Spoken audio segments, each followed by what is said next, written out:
memberkati engkau. Sebab kepadamu lah dan kepada keturunanmu akan kuberikan seluruh negeri ini.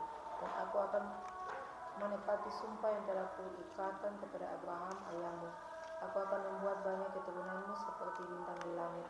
Aku akan memberikan kepada keturunanmu seluruh negeri ini, dan oleh keturunanmu semua bangsa di bumi akan mendapat berkat.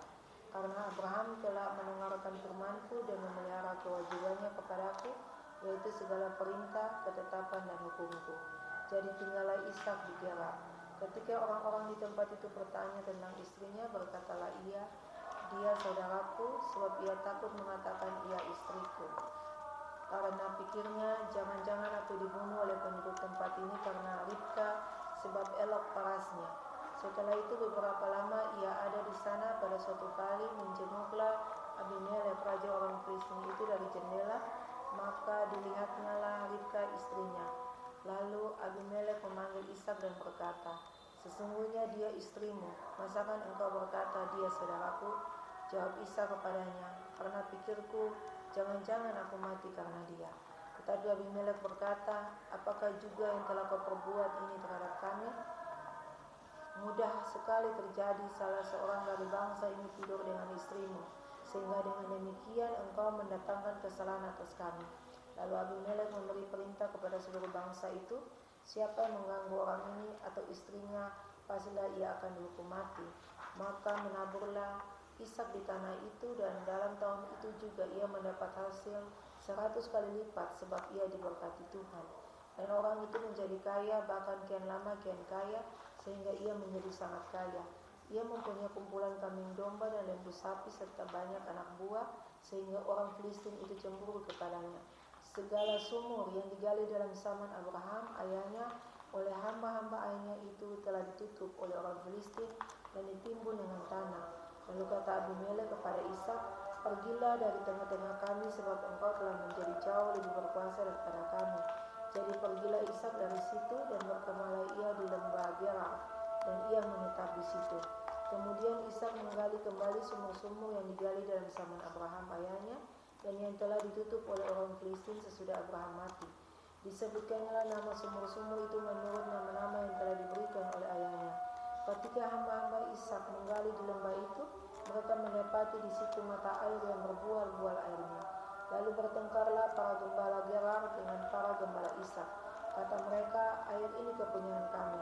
Dan Ishak menamai sumur itu Esek, karena mereka bertengkar dengan dia di sana. Kemudian mereka menggali sumur lain, dan mereka bertengkar juga tentang itu. Maka Ishak menamai sumur itu Sitna. Ia pindah dari situ dan menggali sumur yang lain lagi, tetapi tentang sumur ini mereka tidak bertengkar. Sumur ini dinamainya Rehobot, dan ia berkata, sekarang Tuhan telah memberikan kelonggaran kepada kita, sehingga kita dapat beranak cucu di negeri ini. Dari situ ia pergi ke Batsheba. Lalu pada malam itu Tuhan menampakkan diri kepadanya serta berfirman, akulah Allah ayahmu Abraham. Janganlah takut, sebab aku menyertai engkau. Aku akan memberkati engkau dan membuat banyak keturunanmu karena Abraham hambaku itu. Sesudah itu Ishak mendirikan mezbah di situ dan memanggil nama Tuhan. Ia memasang kemahnya di situ, lalu hamba-hambanya menggali sumur di situ. Datanglah Abimelek dari Gerar mendapatkannya bersama-sama dengan Ahuzat sahabatnya dan Pikhol kepala pasukannya. Tapi kata Ishak kepada mereka, mengapa kamu datang mendapatkan aku? Bukankah kamu benci kepadaku dan telah menyuruh aku keluar dari tanahmu? Jawab mereka, kami telah melihat sendiri bahwa Tuhan menyertai engkau. Sebab itu kami berkata, baiklah kita mengadakan sumpah setia antara kami dan engkau, dan baiklah kami mengikat perjanjian dengan engkau, bahwa engkau tidak akan berbuat jahat kepada kami, seperti kami tidak mengganggu engkau, dan seperti kami semata-mata berbuat baik kepadamu, dan membiarkan engkau pergi dengan damai. Bukankah engkau sekarang yang diberkati Tuhan? Kemudian Ishak mengadakan perjamuan bagi mereka, lalu makan dan minum. Sudah? Sudah, Pak. Ya. Jadi ada nama yang sama. Ini dialami pertama oleh Abraham dengan raja yang sama, itu Abimelek. Masalah mereka sama saja, itu mengatakan istri mereka itu adik atau saudara. Jadi itu sama. Kemudian nama Berseba. Berseba itu berkaitan dengan sumur. Jadi sumur yang digali itu, lalu ada waktu Abraham dengan Raja Gerar ini, Abimelek bersumpah, dia masih lupa satu. Nah, dia angka itu ada 7 domba. Lalu dia tanya, Raja Gerar tanya berapa 7 itu yang saya pisahkan. Ini beta kasih supaya tanda bahwa sumur itu beta punya. Berseba itu, Seba. Nah, sama dengan Ishak begitu. Sementara Ishak bicara-bicara dan orang datang kasih tahu kata, "Don dapat air." Itu namanya Seba. Jadi dia punya kaitan dengan sumur. Oleh sebab itu tempat itu dikatakannya Berseba. Oke, berarti kira itu ada 2 nama yang sama, 2 orang yang juga mengalami bala kelaparan, ancaman kemiskinan, dan dia berusaha bergantung di orang lain. Ini yang namanya wira swasta ini, yaitu wira usaha kan sen kerja macam di pemerintah lah jadi ini, tapi dia usaha sendiri, dia kepala per dia punya pekerjaan sendiri. Contoh macam orang bikin kabong, dia kepala per dia punya pekerjaan sendiri, yang ada yang mengapalai dia. Pagi-pagi dia datang cabur rumput, dia pun suka, dia yang itu wira usaha. Itu wira usaha seperti itu, usaha-usaha yang dibangun dengan sendiri, sen bergantung di orang, sen kerja di orang. Tapi dia kerja mengusahakan pekerjaan itu sendiri, menanam dan beternak, sama saja dengan Kain dan Habel tadi. Jadi ancaman kemiskinan itu kelaparan, satu bencana kelaparan, salah satu ancaman kemiskinan, penyebab kemiskinan itu ancaman, itu bahaya kelaparan. Disebut dalam Alkitab, dan karena Alkitab bilang ini bukan pertama kali, tapi zaman Abraham juga sudah terjadi begini. Karena itu Ishak pergi di Gerar seperti pada waktu dulu Abraham juga ke sana. Kira itu beberapa penjelasan di Alkitab, sehingga kita tahu kalau dengar nama Berseba itu dia punya kaitan yang parigi, sumur-sumur air. Lalu kalau kita membaca cerita-cerita Abraham ini, dia misalnya bangsa-bangsa yang kuat dulu Mesir, kemudian Asyur, Babel, itu keturunan Abraham semua. Jadi keturunan Abraham dan keturah itu dapatnya orang-orang Asyur. Kemudian Ismail, Abraham dengan Hagar itu orang di Mesir, dia tinggal di Mesir, dia mama orang Mesir. Lalu dia bangsa itu tersebar di Arab itu semua itu dong, itu orang Arab. Kedar, misalnya kalau kita baca Alkitab, kemah-kemah Kedar itu keturunan Ismail. Nama Ismail puan itu namanya itu Kedar apa-apa. Jadi kalau kita baca Alkitab ada apa itu berarti itu keturunan Ismail. Itu Abraham puan anak semua. Ya, jadi kalau dibacakan begitu, itu dia tuh, dia punya nama. Jadi berarti kira dia berkaitan sekali Alkitabnya, kalau kita baca-baca, kita ikut terus memang. Pertanyaan yang masih belum dijawab, kenapa Lewi juga tanya tuh, mengapa cuma Adam sendiri, lalu kebetulan dia punya anak sebegitu banyak sampai bisa ada di, padahal perpindahan penduduk itu kan ketong dia tahu tuh, dia menjelaskan detail macam inilah, tapi ada anak-anak perempuan yang dilahirkan juga dari misalnya ada lahir anak yang dilahirkan oleh 2 adik kakak dari Lot sendiri. Nah, itu kan perkawinan yang dilakukan dan terjadi itu. Di Alkitab bilang anak-anak Allah lihat anak-anak manusia dong kawin mengawin. Nah, itu semua terjadi begitu.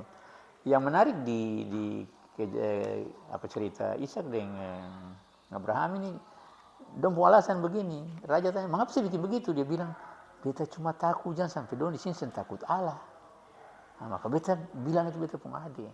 Kalau orang sen takut Allah dia bisa bikin saja kalau dia pun suka. Padahal dong di situ juga orang-orang yang takut Tuhan, dong hormati Tuhan. Jadi jangan ketemu menganggap orang itu ini dong baik, dong. Nah, contoh Yunus mau dibuang, dia bilang Tuhan ampun, ketemu buang orang yang tidak bersalah. Nah, dong paling takut. Apalagi Yunus bilang beta dari sini, beta Tuhan suruh beta lari. Nah itu.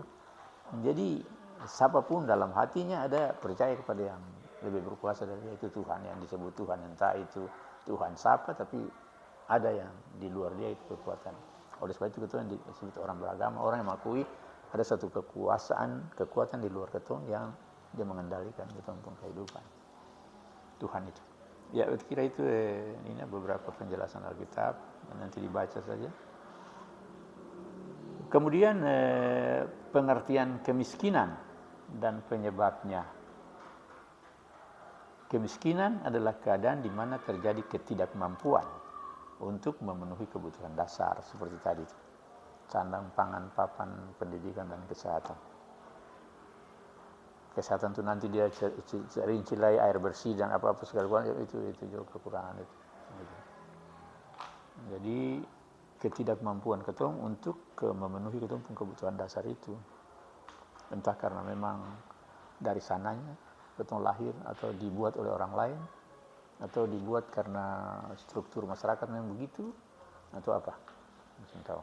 Tapi itu ketidakmampuan kita untuk memenuhi kebutuhan dasar kita, yaitu makan, pakai, tempat berlindung atau papan tadi, rumah, pendidikan dan kesehatan. Kemiskinan dapat disebabkan oleh kelangkaan alat kebutuhan dasar, ataupun sulitnya akses terhadap pendidikan dan pekerjaan. Kalau akses pendidikan mungkin kurang juga. Hanya orang banyak dapat pendidikan. Sekarang pendidikan dasar orang semua sudah bisa, seng bayar lah, mungkin cuma uang komite mari itu bayar lah. Tapi semua sudah dapat pendidikan gampang. Memang ada sekolah di mana-mana rusak, tapi yang sekarang akses untuk mendapatkan pekerjaan itu susah sekali, susah. Oleh sebab itu dianjurkan oleh ketong punya materi ini untuk ketong bekerja dengan tidak seperti yang bergantung pada orang lain. Ketong mesti menciptakan pekerjaan-pekerjaan sendiri. Ini bagaimana kita bisa, kita sen tahu. Paling-paling ketong ekspansion tanam kasbi. Ada bekerja untuk kebutuhan sendiri. Ya, berarti kira itu ada penyebabnya di sana, kelangkaan atau kekurangan alat pemenuhan kebutuhan itu, lalu juga tentang sulitnya akses atau bagaimana kita mendapat pekerjaan, kita mendapat pendidikan. Tapi dari dua ini yang sekarang ini marak ini, orang lulus beribu-ribu, tapi pekerjaan menerimanya orang itu sedikit saja, sedikit. Jadi kalau satu universitas dia kasih keluar ribuan, lah berapa banyak di Indonesia dia kasih keluar orang sebanyak itu lah mau kemana? Nah, ada yang pergi ke tentara, ada yang pergi polisi, ada yang mana-mana, tapi tetap bisa. Mesti ada yang kembali. Akses untuk mendapatkan pekerjaan ini sulit sekarang. Kalau sekolah semua orang boleh sekolah, boleh lulus, tapi pekerjaan itu yang membuat kita miskin. Itu yang banyak bilang pengangguran terbuka intelek itu yang sekarang ini disebut begitu.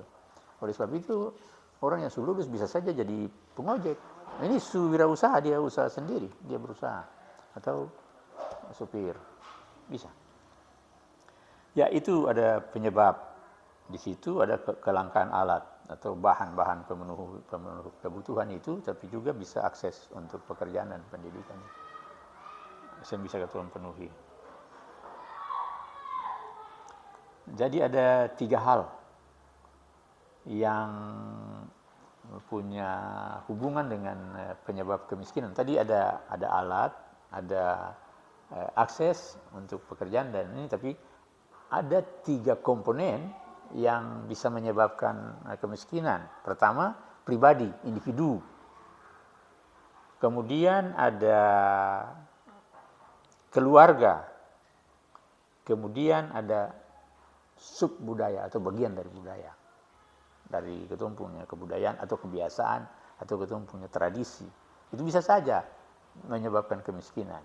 Misalnya ada di sana itu kasta besar, kasta kecil, kasta menengah. Jadi orang yang ini semboleh, dia ini lebih, dia mesti cuma begini dan dia menjadi budak saja. Sedang orang itu bisa begini. Itu sub budaya. Artinya bagian dari kebudayaan atau kebiasaan atau tradisi yang diatur di dalam masyarakat tertentu. Jadi atau anak-anak perempuan yang masuk sekolah yang laki-laki saja. Nah, ini aturan-aturan ini yang bikin orang miskin. Ya, ada tiga komponen yang menyebabkan itu kemiskinan. Jadi 1 individu, 2 keluarga, 3 itu tradisi atau bagian dari kebudayaan atau struktur dalam masyarakat. Nah, jadi individu itu misalnya ketemu sifat malas, menggunakan berkat Tuhan itu terlalu baik dan seterusnya. Itu pribadi, sifatnya pribadi. Keluarga ketemu mungkin punya pendidikan dalam keluarga rendah, jumlah anak mungkin lebih banyak dari ketemu pendapatan sehari, itu juga miskin. Karena beta pun papa nelayan, lalu dia pun anak 12. Bagaimana anak ini mau diberi semua dengan cukupnya? Mungkin 12 pada zaman dulu bisa, tapi 12 pada zaman ini susah bisa. Oleh sebab itu zaman ini cuma 2 saja, 2 atau 1. Ya begitu. Jadi itu dari situasi. Jadi ada tiga komponen itu yang menyebabkan kemiskinan. Jadi misalnya keluarga pendidikannya mungkin rendah, lalu pendapatannya tidak seimbang dengan jumlah anggota keluarga. Oleh sebab itu pemerintah menggalakkan keluarga berencana, keluarga bertanggung jawab. Jadi keluarga masing-masing memutuskan dia punya anak berapa, tapi dia bertanggung jawab untuk semua anak harus mengenyam pendidikan, kebutuhan dasarnya harus terpenuhi. Dia punya kesehatan, dia punya makan, pakai, penginapan dan sebagainya mesti terpenuhi. Kira itu. Jadi itu ada 3 penyebab yang bisa kita urai. Sedangkan tradisi itu ya macam-macam bisa. Tadi salah satu yang kita bilang sistem kasta, pengaturan orang ini boleh lebih ini karena dia bukan turunan ini dan sebagainya. Itu membuat kita miskin. Bisa maju ke mana-mana. Kecuali dia keluar dari lingkungan itu, tapi di luar dia bisa berkembang. Tapi kalau di situ bisa. Itu suatu begitu. Jadi ada 3 komponen itu tuh, pribadi, keluarga, dan subbudaya atau tradisi yang biasa kita lalui. Ya itu. Ya begitu yang tentang dia punya penyebab kemiskinan yang bersangkut paut dengan 3 komponen itu. Pribadi, keluarga, dan subbudaya. Yang tadi itu secara umum saja dia bisa memenuhi dia pun kebutuhan dasar, kemudian bahan-bahan atau alat itu untuk pemenuhan itu sedikit, tidak memadai, lalu akses untuk ke pendidikan dan kesehatan kayak itu pekerjaan itu dia yang memadai, kurang bagus. Ya itu. Jadi peran gereja, ini sekarang kita masuk di peran gereja, situ nanti lihat saja peran gereja ada di tengah-tengah itu, tengah-tengah orang miskin. Sebab Tuhan Yesus bilang, ya beta ini yang ada yang selamanya, tapi orang miskin ada yang selamanya, jadi dong sabar melayani orang miskin, tapi perempuan ini sudah bikin untuk beta baik. Orang miskin itu ada tetap sepanjang hidup ini, orang miskin ada. Oleh sebab itu pemerintah dan dia pun segala daya upaya tetap orang miskin itu ada saja. Karena orang miskin ada, sebab ada orang kaya. Terus ada orang kaya, ada orang miskin. Saya ada orang miskin, saya ada orang kaya. Ya dia punya anomali dia bilang itu, dia pun kontrasnya begitu. Jadi itu karena sebenarnya semua kekayaan di dalam negara ini itu harus digunakan sebaik-baiknya untuk kesejahteraan masyarakat. Harus digunakan secara baik. Itu akan mewujudkan keadilan sosial bagi seluruh rakyat Indonesia secara merata. Tapi ada kelompok orang yang dia kumpul paling banyak, sedangkan ada bagian yang tidak dapat. Karena ini memang bagian ini semesti kita bagi merata per seluruh rakyat Indonesia, tapi siapa mau? Nah, sama dengan orang Israel. Su bilang kumpul satu orang satu gomer, dong pala ikut dong pun suka sampai busuk separuh. Nah, begitu. Nah, jadi barang ini yang sudah ada di sini nih, sudah ada dulu. Alkitab menjelaskan itu tentang mana burung puyuh. Yang dong bilang kata saya boleh simpan sampai simpan lah. Takut jangan Yesus yang ada busuk. Nah, begitu. Jadi kita kira itu kemiskinan itu karena ada kelompok manusia yang memiliki banyak sekali kekayaan, sedangkan ada kelompok manusia yang tidak memiliki apa-apa. Jadi itu kesenjangan dalam kehidupan sosial. Ya kita kira itu peran gereja itu hadir sebagai Kristus. Dia membawa pembebasan dan mengangkat manusia dari kemiskinannya kepada kehidupan yang bersejahtera. Yesus juga itu jadi manusia, menjadi miskin supaya melalui kemiskinannya kita menjadi kaya. Ya, dia mengorbankan dia sendiri supaya kita bebas dan kita hidup di dalam kelimpahannya. Kita kira gereja seperti itu. Jadi gereja bukan saja dia punya ritus ibadah dalam ruang gereja, tapi juga ibadah-ibadah yang di dalam kehidupan masyarakat sehari-hari. Jadi pekerjaan-pekerjaan gereja untuk bagaimana membebaskan ini. Tapi apakah ketemu lihat di dalam gereja itu sudah dilakukan atau memang belum, kan saya tahu. Nanti ketemu lihat saja. Bagaimana ketemu bikin, jangan ketemu menunggu, ketemu bikin di ketemu sekolah minggu, bagaimana ketemu bikin sehingga betul-betul itu. Jadi bukan soal makan pakai saja, tapi bagaimana soal pendidikannya, soal kesehatannya, dan kehidupan keluarganya, bagaimana. Itu adalah bagian-bagian dari kita mengentas kemiskinan. Ya, itu kira itu peran gereja seperti begitu. Gereja berperan seperti Yesus yang membebaskan orang dari kemiskinan. Oleh sebab itu, siapa yang memperhatikan orang miskin, itu dia sama sudah memperhatikan Yesus. Yesus bilang begitu tuh, siapa yang lihat orang yang paling miskin di antara kamu, itu dia sudah melihat aku. Pada waktu aku lapar kamu beri makan, pada waktu haus kamu beri minum, pada waktu bertelanjang kamu berikan pakaian, aku sakit kamu melawat, dan sebagainya. Dong tanya di mana? Nah itu yang saya bikin pada orang-orang miskin ini, orang-orang lemah, orang-orang terbatas ini saya bikin ke orang tua. Itu yang cerita tukang sepatu di Rusia tuh, dia bilang Yesus bilang mau datang, dia tunggu dan dia punya persediaan cukup, dia sol sepatu, dia kumpul apa, nah dia tunggu Yesus datang. Yesus belum datang, anak satu sudah lempar pak orang pun dia pencuri orang pun buah terpaksa dia daripada dong pukul dia bayar. Dia bayar dari uang simpang parmu tunggu Yesus. Akan pun besok seorang datang dan dia pun anak kedinginan lah, dia kasih kain panas, kasih makan, jalan. Berikutnya ada masalah begitu, dia kasih sampai dia kepen suami, dari bilang Yesus beta tunggu saya sampai beta kepen suami. Lah Yesus bilang itu beta sudah datang tadi. Dan lewat peristiwa-peristiwa yang dia sulayani. Nah itu berarti cerita tukang sepatu itu begitu.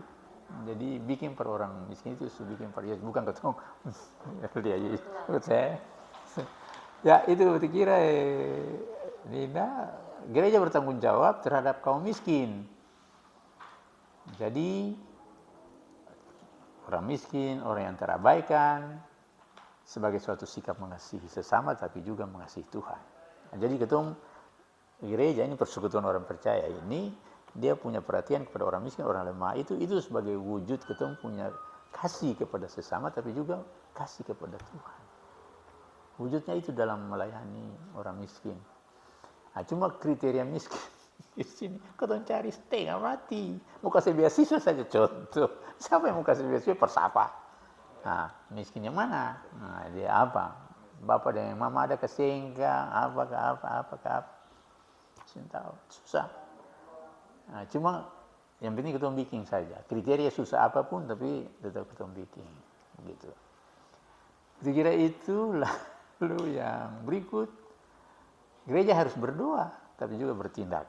Nah, jadi kita doa dan bekerja. Jadi tadi bukan saja ibadah ritual tapi ibadah sosial. Nah, sekarang dia bilang gereja harus berdoa supaya dong bisa melayani orang miskin, tapi dia bertindak. Jadi dia berdoa, dia mesti cari jalan bikin bagaimana.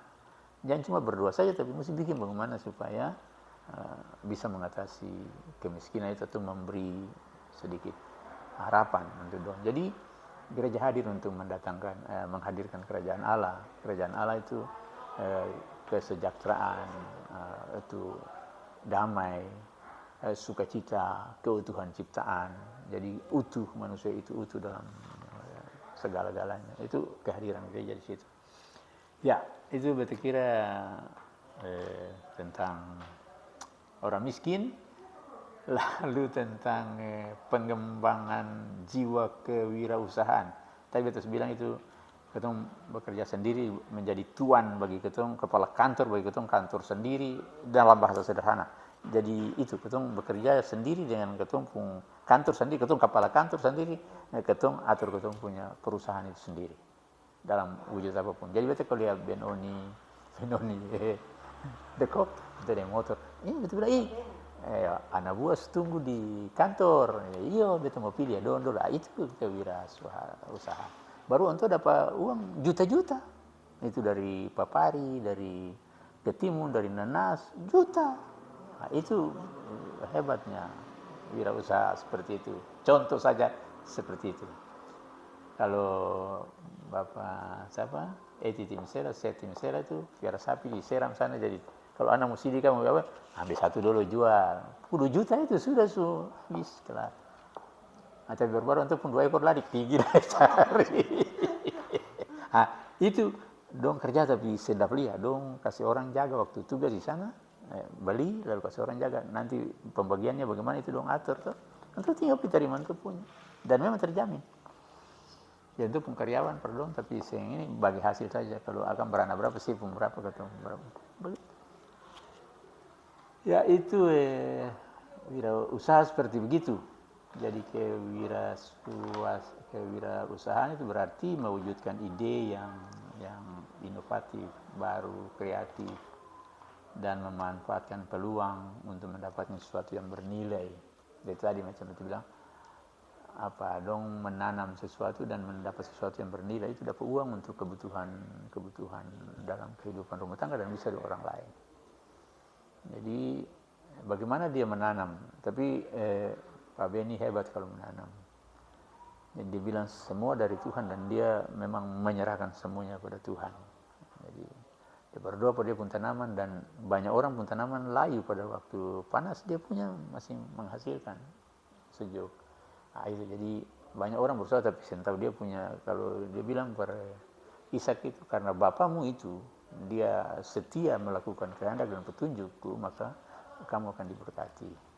Nah, itu. Jadi dia bekerja dengan mengikuti petunjuk-petunjuk Tuhan, bukan sesukanya ketong, karena ketong pintar karena ini petani mapan betul, tapi dia tahu tanah ini menjadi berkat kalau diberkati oleh Tuhan. Sebab dia bilang para Adam itu karena usia dengar usia pembini ini, maka karena dengar usia pembini maka terkutuklah tanah ini karena kau.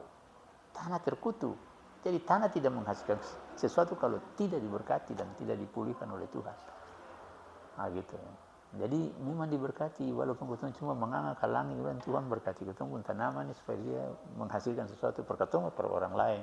Jangan cuma bilang per ketemu sing lain per orang lain. Artinya biar dong dapat isi kan, dong dapat mesti ada yang dong bisa pecah.